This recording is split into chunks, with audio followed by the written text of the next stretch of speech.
Secret agent എന്തിനാണ് ഈ big ബോസിലോട്ട് പോയത്? ജാസ്മിന് പുറത്തുള്ള കാര്യങ്ങൾ പറഞ്ഞു കൊടുത്ത് ജാസ്മിന് നന്നാക്കാനായിട്ടാണോ? ഈ പറയുന്ന ജാസ്മിനെതിരെ ഒരുപാട് വീഡിയോ ഇട്ട് കുറ്റം പറഞ്ഞ സീക്രട്ട് ഏജന്റ് ഇന്ന് പോയിട്ട് ജാസ്മിനെ മൂട് താങ്ങി നിൽക്കുന്ന എന്തിനാ? നാണമുണ്ടോ സീക്രട്ട് ഏജന്റ് നിനക്ക്? നിന്നെ കൊണ്ട് കൊള്ളാവുന്നത് കാറിനകത്തിരുന്നുകൊണ്ട് കണവണ സംസാരിക്കാൻ മാത്രമേ ഉള്ളൂ.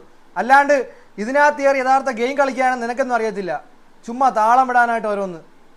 ഇതൊക്കെയാണ് സോഷ്യൽ മീഡിയയിലകത്ത് കഴിഞ്ഞ 2 ദിവസങ്ങളിലായിട്ട് സീക്രട്ട് ഏജന്റിനെതിരെ ഓരോ ആളുകൾ പറഞ്ഞുകൊണ്ടിരിക്കുന്നതും വീഡിയോ ഇട്ടുകൊണ്ടിരിക്കുന്നതായിട്ടുള്ള കാര്യങ്ങൾ. അപ്പോൾ ഇത്തവണത്തെ ഈ ബിഗ് ബോസ് സീസൺ 6-നകത്ത് വൈൽഡ് കാർഡായിട്ട് ഈ പറയുന്ന 6 പേര് കയറുന്ന കൂട്ടത്തിനകത്ത് ഏറ്റവും കൂടുതൽ ആളുകൾ എക്സ്പെക്റ്റേഷൻ കൊടുത്തിരുന്നത് സീക്രട്ട് ഏജന്റിനായിരുന്നു. അപ്പോൾ ആ ഒരു എക്സ്പെക്റ്റേഷൻസിനകത്ത് അവരുദ്ദേശിച്ച കാര്യങ്ങൾ സീക്രട്ട് ഏജന്റിൻ്റെ കയ്യിൽ നിന്ന് ഈ കഴിഞ്ഞ 2 ദിവസത്തിൽ കിട്ടാത്തത് കൊണ്ടാണ് ഈ പറയുന്ന ഓഡിയൻസ് ആയിട്ടുള്ള ആൾ ഇതുപോലുള്ള കമൻറ്റുകൾ പറയുന്നതും ഇതുപോലുള്ള റിയാക്ഷൻസ് വരെയൊക്കെ ചെയ്യുന്നത്. യഥാർത്ഥത്തിൽ സീക്രട്ട് ഏജന്റ് എന്ന് പറയുന്ന വ്യക്തി എനിക്ക് പേഴ്സണലി അറിയുന്ന എൻ്റെ സുഹൃത്തായിട്ടുള്ളത് കൊണ്ട് തന്നെയാണ് പറയുന്നത്. തെറ്റ് കണ്ട നമ്മൾ തെറ്റെന്ന് തന്നെ പറയും, പക്ഷേ നമുക്ക് മനസ്സിലായ കാര്യങ്ങൾ അത് കണക്ക് തന്നെ പറയണം. അതായത് ഈ പറയുന്ന ഗെയിമിനകത്ത് കയറി പുള്ളിക്കാരൻ എന്തൊക്കെയോ പ്ലാൻ ചെയ്യുന്നുണ്ട്. കാര്യം കഴിഞ്ഞ 3 വർഷമായിട്ട് ഈ ബിഗ് ബോസ് റിലേറ്റഡ് ആയിട്ടുള്ള കണ്ടന്റ് ചെയ്യുന്ന, ബിഗ് ബോസിന് വേണ്ടിയിട്ട് ഒരുപാട് ഹാർഡ് വർക്ക് ചെയ്ത് ഈ ഒരു പ്ലാറ്റ്ഫോമിൽ പോയ സീക്രട്ട് ഏജന്റ് ഒരു കാരണവശാലും ഇത്രയും പുറത്ത് നെഗറ്റീവുള്ള ജാസ്മിൻ എന്ന് പറയുന്ന വ്യക്തിക്ക് അനുകൂലമായിട്ട് നിന്നുകൊണ്ട് ഒരിക്കലും സപ്പോർട്ട് ചെയ്ത് കളിക്കാനായിട്ട് ശ്രമിക്കത്തില്ല. മേ ബി ഇത് സീക്രട്ട് ഏജന്റിൻ്റെ ഒരു പ്ലാൻ ആയിരിക്കാം എന്നാണ് എനിക്ക് മനസ്സിലായ ഒരു കാര്യം എന്ന് പറയുന്നത്. മാത്രമല്ല സീക്രട്ട് ഏജന്റ് ഈ പറയുന്ന കണക്ക് വീഡിയോ എടുത്ത് ഇത്രയും മാസ് കാണിക്കുന്നു, ഇതിനകത്ത് കയറിയപ്പോഴത്തേക്ക് വെറും പട്ടിയായിപ്പോയി എന്നൊക്കെ പറയുന്ന ആളുകൾ നിങ്ങളൊന്ന് ആലോചിച്ച് നോക്കുക. വെറും 5 മിനിറ്റ് അല്ലെങ്കിൽ ഒരു 15 മിനിറ്റ് ആ ഒരു ടൈമിനകത്ത് മൊബൈൽ ഫോണിനകത്ത് ഒരു ടോപ്പിക്കിനെ പറ്റി അതിനെപ്പറ്റി പഠിച്ചിട്ട് സംസാരിക്കുന്ന ആളല്ല ഇതിനകത്തുള്ളത്. അത് നിങ്ങൾ ആദ്യം മനസ്സിലാക്കണം. അവിടെ സംസാരിക്കുന്നത് സീക്രട്ട് ഏജന്റ് എന്ന് പറയുന്ന ഒരു വ്ളോഗറാണ്. ഈ പറയുന്ന ബിഗ് ബോസിനകത്ത് നിൽക്കുന്നത് സായി കൃഷ്ണ എന്ന് പറയുന്ന പച്ചയായിട്ടുള്ള ഒരു മനുഷ്യനാണ്. അദ്ദേഹത്തിന് ആ ഒരു ബിഗ് ബോസ് ഹൗസിനകത്തോട്ട് കയറി അവിടെയുള്ള ആളുകളെ മനസ്സിലാക്കി അവരോട് നിൽക്കാനുള്ളൊരു സമയം വേണം. എൻ്റെ അറിവിൽ സീക്രട്ട് ഏജന്റ് എന്ന് പറഞ്ഞ വ്യക്തി നമ്മുടെ സുഹൃത്തുക്കളുടെ ഇടയിൽ ആക്റ്റീവാണ്. ഈ പറയുന്ന വീഡിയോ എടുക്കുന്ന കാര്യത്തിൽ ആക്റ്റീവാണ്. പേഴ്സണലി ഇദ്ദേഹം ഒരു ഇൻട്രോവേർട്ടായിട്ടുള്ള ഒരു പേഴ്സണാണ്. കാര്യം പെട്ടെന്ന് ഒരാളിനെ പെട്ടെന്ന് ഏറ്റെടുത്ത് സുഹൃത്താക്കി വെക്കുന്ന ഒരാളല്ല. ആ ആളിനെ പറ്റി പഠിച്ച് മനസ്സിലാക്കി എങ്കിൽ മാത്രമേ ആ ഒരു ഗ്യാങ്ങിനകത്തോട്ട് കൂടാൻ പറ്റൂ. ഇപ്പോൾ ഈ പറയുന്ന കണക്ക് 5 മിനിറ്റ് കാണുന്ന വീഡിയോ അല്ല ജീവിതം എന്ന് പറയുന്നത്. അതിനുശേഷം ഒരു സായി ഉണ്ട്. വീഡിയോ ക്യാമറ ഓഫ് ആയി കഴിഞ്ഞാൽ അവിടെ ഒരു സായി ഉണ്ട്. അപ്പോൾ ആ സായിയാണ് ഈ പറയുന്ന ബിഗ് ബോസ് ഹൗസിനകത്തുള്ളത്. അപ്പോൾ അദ്ദേഹത്തിന് 2 ദിവസത്തെ സമയം കൊണ്ട് ഈ പറയുന്ന കാര്യങ്ങളെല്ലാം മനസ്സിലാക്കണമെന്നില്ല. മറ്റുള്ളവരുടെ വിചാരം ബിഗ് ബോസ് ഹൗസ് എന്ന് പറയുന്നത് കയറി ഉടനെ വയലൻ്റ് ആയിട്ട് പ്രശ്നങ്ങൾ ഉണ്ടാക്കി ക്യാമറ ഫേസ് കിട്ടുക, അതിനകത്തുനിന്ന് വെളിയിൽ തഗ്ഗിറക്കുക എന്നൊക്കെ ഉള്ളതാണ് അവരുടെയൊക്കെ ഒരു പ്ലാൻ. പക്ഷേ സീക്രട്ട് ഏജന്റിനെ സംബന്ധിച്ചോളം പുള്ളിക്കാരൻ ഇതിനകത്ത് നിന്നുകൊണ്ട് ഓരോരുത്തരെ മനസ്സിലാക്കി വളരെ സൈലൻ്റ് ആയിട്ടാണ് ഗെയിം കളിച്ചുകൊണ്ടിരിക്കുന്നത്. ഈ സൈലൻസി എന്ന് പറയുന്നത് ഒരിക്കലും നമ്മൾ വിചാരിക്കുന്നതൊക്കെയല്ല. നമ്മൾ സൈലൻ്റ് ആയിട്ട് ഇരുന്നിട്ടായിരിക്കും പെട്ടെന്ന് അറ്റാക്ക് ചെയ്യുന്നത്. ഇപ്പോൾ ഒരു പൂച്ച അല്ലെങ്കിൽ പോട്ടെ ഒരു സിംഹം, പൂച്ചയും സിംഹവും എല്ലാം ഒരു വർഗത്തിൽപ്പെട്ടത്. അതുകൊണ്ടാണ് ഞാൻ ആ ഒരു ഇത് പറയുന്നത്. ഒരു ശത്രുവിനെ അറ്റാക്ക് ചെയ്യാനായിട്ട് ഇരിക്കുന്ന സമയത്ത് കുറച്ച് നേരം പിന്നോട്ട് പതുങ്ങിയിരിക്കും, അതിനുശേഷം മാത്രമേ ചാടത്തുള്ളൂ. ആ ഒരു രീതി മാത്രമാണ് സീക്രട്ട് ഏജന്റിൻ്റെ കാര്യത്തിൽ ഞാൻ മനസ്സിലാക്കുന്നത്. അല്ലാണ്ട് വെറും ഫ്ലോപ്പാണ് അല്ലെങ്കിൽ കളിക്കുന്നില്ല എന്നൊന്നും പറയാനുള്ള ടൈം ആയിട്ടില്ല. ഒരു വീക്ക് കൊടുക്ക്. ആദ്യം തന്നെ സീക്രട്ട് ഏജന്റ് ഈ ഗെയിമിനകത്തോട്ട് കയറുന്ന സമയത്ത് തന്നെ ലാലേട്ടനോട് പറഞ്ഞിട്ടുണ്ട്, ഗബ്രിയും ജാസ്മിനും ഒരുമിച്ചിരുന്നാലാണ് പവർഫുള്ള്. കാര്യം കഴിഞ്ഞ ടാസ്കുകളിൽ നോക്കിയാൽ അറിയാം, അവർ അങ്ങോട്ടും ഇങ്ങോട്ടും സപ്പോർട്ട് ചെയ്ത് കളിക്കുമ്പോഴത്തേക്ക് അവർക്ക് കൂടുതൽ പോയിന്റ് കിട്ടുന്നുണ്ട്, അവർ ജയിക്കുന്നുണ്ട്. അപ്പോൾ ആ ഒരു സംഭവം ബ്രേക്ക് ചെയ്ത് കഴിഞ്ഞാൽ അവർ വീക്കാവും. എത്രയൊക്കെ ജാസ്മിൻ വീക്കല്ല എന്ന് പറഞ്ഞു കഴിഞ്ഞാലും കഴിഞ്ഞ ദിവസങ്ങളിലായിട്ട് ഈ ഒരു കാര്യം കേട്ടതിന് ശേഷം ജാസ്മിൻ വളരെയധികം വീക്കാണ്. അതിന് ഏറ്റവും വലിയ എക്സാമ്പിളാണ് ഈ പറയുന്ന കണക്ക് ഒരു കത്ത് അവിടെ കൊടുത്തിട്ടുണ്ടായിരുന്നു. ആ കത്ത് എന്താണ് നമ്മളെ കാണിച്ചില്ല, പക്ഷേ അത് പറയുന്നത് ഡ്രസ്സ് വരാൻ ലേറ്റാവും. ഈ പറയുന്ന വീട്ടുകാരാണ് അഫ്സൽ, ഈ വീട്ടുകാരൊക്കെയാണ് ഈ പറയുന്ന കണക്ക് ഡ്രസ്സ് കാര്യങ്ങളെല്ലാം ഏറ്റെടുത്ത് ചെയ്യുന്നത്. അപ്പോൾ ഈ ഒരു ഡ്രസ്സ് ലേറ്റാവുന്നതിനർത്ഥം അതായത് സമയത്ത് അവർക്ക് എത്തിക്കാൻ കഴിഞ്ഞിട്ടില്ല, അല്ലെങ്കിൽ അവർക്ക് താല്പര്യമില്ല. അപ്പം ജാസ്മിൻ ആൾറെഡി മനസ്സിൽ സായി പറഞ്ഞ കാര്യങ്ങൾ ജാസ്മിൻ്റെ മൈൻഡിലുണ്ട്. ഇതേപോലെ വീട്ടിലും നാട്ടിലൊക്കെ പ്രശ്നമായിട്ടുണ്ട്, വീട്ടുകാരൊക്കെ എതിർത്തു, അഫ്സൽ എതിർത്തു. അപ്പോൾ ജാസ്മിൻ സ്വയം ചിന്തിക്കുന്നുണ്ട്, വീട്ടിൽ പ്രശ്നമായി അതിൻ്റെ ഭാഗമായിട്ടാണ് ഡ്രസ്സ് വരാത്തതെന്നൊക്കെ. മേ ബി ഒരു ഹിൻ്റാവാം. പക്ഷേ ഈ ഒരു കാര്യം മനസ്സിലാക്കിയ ജാസ്മിൻ ഗബ്രിയുമായിട്ടുള്ള കോംബോ വേർപിരിയാണ്. കഴിഞ്ഞ ദിവസങ്ങളിൽ ആദ്യം നിങ്ങൾ കാണുന്ന രീതിയിലുള്ള കെട്ടിപ്പിടുത്തവും ഉമ്മയും രാത്രിയുള്ള സല്ലാപങ്ങളും ഒക്കെ വളരെയധികം കുറഞ്ഞിട്ടുണ്ട്. അങ്ങനെ നോക്കുമ്പോൾ സീക്രട്ട് ഏജന്റിൻ്റെ ആ ഒരു പ്ലാൻ അവിടെ വർക്കൗട്ട് ആയിട്ടുണ്ട്. കാര്യം സായി പറയുന്ന സമയത്ത് പോലും വേണമെങ്കിൽ ബിഗ് ബോസിന് അത് കട്ട് ചെയ്യായിരുന്നു. സായിക്ക് സംസാരിക്കാനുള്ള റൈറ്റ് കൊടുത്തു. 4 മിനിറ്റും 20 സെക്കൻഡോളം സായി സംസാരിച്ചിട്ടുണ്ട്. അതിനുശേഷമാണ് വെളിയുള്ള കാര്യങ്ങൾ പറയരുതെന്ന് പറയുന്നത്. കഴിഞ്ഞ ദിവസം രണ്ടാമത്തെ വാണിംഗും സായിക്ക് കൊടുത്തു.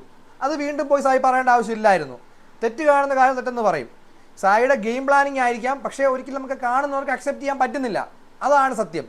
പക്ഷേ സായി എന്ന് പറയുന്ന ഇൻഡിവിജ്വൽ പേഴ്സണ് അവൻ ആ ഗെയിമിനകത്ത് എന്തും സ്വയം ചിന്തിച്ച് കളിക്കാനായിട്ടുള്ളൊരു റൈറ്റ് ഉണ്ട്. അത് അവൻ്റെ വേ ഓഫ് പാത്തിൽ അവൻ ചെയ്യട്ടെ.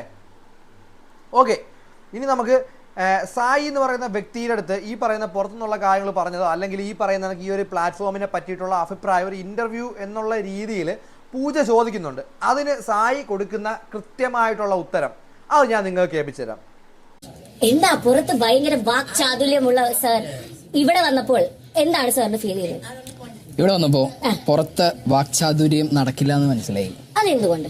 ഇതാ കളിയല്ല, കാറിൽ ഒറ്റയ്ക്കാണ്. ഇവിടെ ഒറ്റയ്ക്കല്ല, ഇവിടെ ഒറ്റയ്ക്കല്ല. പിന്നെ കാറിലിരുന്ന് ഇത് സായി കൃഷ്ണനാണ്. സായി കൃഷ്ണനാണ്. അതാ സൂപ്പർ. നന്ദന വൈൽഡ് കാർഡ് ആയിട്ട് എനിക്ക് തോന്നുന്നു ആദ്യമായിട്ടാണ് ഒരു കോമൺ. ഞാൻ പറഞ്ഞ അതേ കാര്യം തന്നെയാണ് സീക്രട്ട് ഏജന്റും പറഞ്ഞിരിക്കുന്നത്. കാര്യം കാറിനകത്തിരുന്ന് ചെയ്യുമ്പോൾ ഒറ്റയ്ക്ക് നമ്മളിൽ സംസാരിക്കുന്നു ചെയ്യുന്നു. മറ്റൊന്ന് പറയുമ്പോഴത്തേക്കും ഒരു കൂട്ടത്തിലാണ്. അപ്പോൾ അവരെല്ലാവരെയും മനസ്സിലാക്കി മാത്രമേ അവരുടെ നിൽക്കാൻ പറ്റത്തുള്ളൂ. മാത്രമല്ല 24/7 വർക്കാവുന്ന ക്യാമറകളാണ്. നമ്മളൊന്ന് വായിന്ന് ഒരു വാക്ക് വീണ് പോയി കഴിഞ്ഞാൽ പിന്നീട് തിരിച്ചെടുക്കാൻ കഴിയത്തില്ല. ഇത്രയും വെളിയിൽ പല കാര്യങ്ങളിലും പോസിറ്റീവായിട്ട് ചെയ്യാൻ പലരെയും ക്രിട്ടിസൈസ് ചെയ്ത സായി ഇതിനകത്ത് കയറി ഒരു വാക്ക് പറഞ്ഞ് തെറ്റിപ്പോയി ഒരു മിസ്റ്റേക്ക് വന്നു കഴിഞ്ഞാൽ അത് പുറത്ത് എങ്ങനെ അഫക്റ്റ് ചെയ്യുമോ എന്നുള്ളത് സായിക്ക് കൃത്യമായിട്ട് അറിയാവുന്നതുകൊണ്ടായിരിക്കണം സായി കുറച്ച് പിൻവലിഞ്ഞ് നിന്ന് പയ്യെ ആലോചിച്ച് ഓരോ കാര്യങ്ങൾ ചെയ്യുന്നത്. നമുക്ക് കഴിഞ്ഞ ദിവസം ഇതിനെ പറ്റിയിട്ട് സംസാരിച്ചുകൊണ്ട് നമ്മുടെ പഴയ കണ്ടസ്റ്റൻ്റ് ആയിട്ടുള്ള ഡോക്ടർ റോബിൻ രാധാകൃഷ്ണൻ ഇട്ട ഒരു സ്റ്റോറി നമുക്ക് കാണാം. എനിക്ക് അതിനോട് വലിയ യോജിപ്പില്ല. കാര്യം എന്ന് പറഞ്ഞാൽ ഒരുമിച്ച് കുണ്ടിയും കുണ്ടിയായിട്ട് ലാസ്റ്റ് നടന്നിട്ട് ലാസ്റ്റ് മൊമെൻറ്റിൽ സായി ഇതിനകത്ത് കയറി കഴിഞ്ഞപ്പോഴത്തേക്ക് നൈസിന് താങ്ങുന്ന ഒരു താങ്ങൽ എനിക്ക് അങ്ങനെ ഫീൽ ചെയ്തത് എനിക്ക് അങ്ങനെയാണ്. ഓപ്പൺലി പറഞ്ഞാൽ ഫീൽ ചെയ്ത ആ സംഭവം ഞാനത് നിങ്ങൾക്ക് വേണ്ടി കേൾപ്പിക്കാം.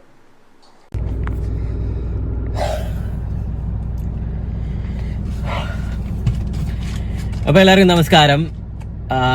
കാറിൻ്റെ അകത്താണ്, സീക്രട്ട് ഏജന്റ് ഒന്നും അല്ല കേട്ടോ. സോ നമ്മുടെ secret agent Sai Krishna big ബോസിന്റെ അകത്ത് വൈൽഡ് കാർഡായിട്ട് പോയതായിട്ട് അറിഞ്ഞു. നന്നായി കളിക്കുന്നതായിട്ട് ഞാൻ അറിഞ്ഞു, അതിഗംഭീരമായിട്ട് കളിക്കുന്നതായിട്ട് ഞാൻ അറിഞ്ഞു. അപ്പം ഇതേപോലെ നന്നായി കളിക്കട്ടെ. ഇനി വരും ദിവസങ്ങളിൽ നമുക്ക് പുള്ളിക്കാരൻ്റെ വളരെ അതിഗംഭീരമായ ഗെയിംസ് എല്ലാം നമുക്ക് കാണാൻ സാധിക്കട്ടെ എന്ന് ഞാൻ ആഗ്രഹിക്കുന്നു. ഈ ഒരു 3 വർഷം ബിഗ് ബോസ് ഈ ഒരു പുള്ളിക്കാരന്റെ വണ്ടിക്കകത്ത് ഇരുന്ന് ഓരോരുത്തരെയും ക്രിട്ടിസൈസ് ചെയ്ത് എന്നെയൊക്കെ നല്ലതായിട്ട് വലിച്ചു കയറിയിട്ടുണ്ട്. നന്നായിട്ട് അരിയൊക്കെ ഉണ്ടാക്കിയിട്ടുണ്ട്. അപ്പം ഞാനും അരിയണ്ണനെ വെച്ച് കുറച്ച് അരി ഉണ്ടാക്കിക്കോട്ടെ കേട്ടോ. ചുമ്മാ ജസ്റ്റ് ഫണ്ടിന് വേണ്ടി എടുക്കുന്ന ഒരു വീഡിയോ ആണ്, വെറുതെ ഇരുന്നപ്പോൾ തോന്നിയതാണ്. ഓക്കെ, ഇതിനി ആരും ഇനി സീരിയസ് ആയിട്ടൊന്നും കൺസിഡർ ചെയ്യണ്ട, ചുമ്മാ ഒരു വീഡിയോ എടുത്തതാണ്. പക്ഷെ അരിയണ്ണ വണ്ടിക്കകത്തിരുന്ന് എന്തെങ്കിലും വളകളാണെന്ന് പറയുന്ന കണക്കല്ല ഫീൽഡിൽ ഇറങ്ങി കളിക്കുന്നത് കേട്ടാ. ശരി, നടക്കട്ടെ, ബൈ. ഓക്കെ, കിട്ടിയ അവസരം മുതലെടുത്ത് നല്ലൊരു ഊക്കലങ്ങ് ഊക്കി ഡോക്ടർ റോബിൻ നമ്മുടെ ഈ അരിയണ്ണനെ. ഓക്കെ, എന്തായാലും സമയം കൊടുക്കൂ. 2 ദിവസമല്ലേ ആയുള്ളൂ. സമയം കൊടുത്ത് എന്നിട്ടും ഒരു വീക്ക് കഴിഞ്ഞിട്ടും ഈ പറയുന്ന സായി നേരെ ഗെയിം കളിക്കുന്നില്ല, നിങ്ങൾക്ക് വീക്കായിട്ട് തോന്നുകയാണ് എന്നുണ്ടെങ്കിൽ കളഞ്ഞേക്ക്. ഒരുപാട് പേര് സായിയുടെ കേസിൽ ഡിസപ്പോയിൻറ്റഡ് ആണ് എന്ന് പറയുന്നുണ്ട്. പക്ഷേ എനിക്ക് പറയാനുള്ള ഇത്രയേ ഉള്ളൂ, ഇത്തിരി കൂടെ ടൈം കൊടുക്കുക. 2 ദിവസമേ ആയുള്ളൂ. എല്ലാവരെയും മനസ്സിലാക്കി വന്നു കഴിഞ്ഞാലേ ഗെയിം കളിച്ചിട്ട് കാര്യമുള്ളൂ. അല്ലാണ്ട് ക്യാമറ ഫേസിന് വേണ്ടിയിട്ട് എടുത്തിയാടി എല്ലാവരുടെയും കയറി റൂഡായിട്ട് പെരുമാറി എല്ലാവരെയും വെറുപ്പിച്ച് ചുമ്മാ തെറിയും വിളിച്ച് ഷോയും ഇറക്കി നടക്കുന്ന നല്ല ഗെയിം.